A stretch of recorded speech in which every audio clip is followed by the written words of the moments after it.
সাব্বাস বেটা, আমরা হরিমঞ্জর নাম উজ্জ্বল করিয়া আইস। তোর মতো ইলাও যে আরো কুসন্তান 2-4টা যাইতা তাহলে ইন্টারন্যাশনাল নিউজ হরিমঞ্জর নাম উঠলো অনে। বিশ্বর এত নামি এখন ফুটবলারের অনুষ্ঠানও গিয়া তুমি বেজ্জতি আমরা লাগে নিয়ে আইতরে। দেখুন ভিডিওটা শেয়ার মারি এখন দেখান। বাংলার মমতা সরকারের স্টেডিয়ামের চেয়ার নিয়ে বিতর্কে জড়ালো করিমগঞ্জের যুবক, ভাইরাল সোশ্যাল মিডিয়ায়। বিশ্বের তারকা ফুটবলার লিওনেল মেসির অনুষ্ঠানে অনাকাঙ্ক্ষিত ঘটনাকে কেন্দ্র করে আলোচনায় বাংলার সংবাদ মাধ্যম অংশীদার করলো করিমগঞ্জকেও। আসাম থেকে এসে সরকারি চেয়ার নিয়ে বেরিয়ে গেল এমন শিরোনামে কলকাতার সংবাদ মাধ্যমে সচিত্র প্রতিবেদন প্রকাশের পর সৃষ্টি হয়েছে তুমুল বিতর্কে। স্টেডিয়ামের 0063 নম্বরের চেয়ার মাথায় নিয়ে যুবা ভারতী থেকে বেরিয়ে আসেন করিমগঞ্জের যুবক। এটা কোথায় যাচ্ছে? এটা স্টেডিয়ামের চেয়ার।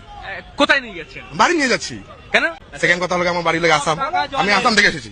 ঠিক আছে, আসামের কোথায় বাড়ি? আসামে করিমগঞ্জে বাড়ি, যেটা লাগে শ্রীভূমি নাম এখন হয়েছে। ওইখান সরকারি সম্পত্তি আপনি সম্পত্তি কি আমরা কি করবো সরকারি সম্পত্তি?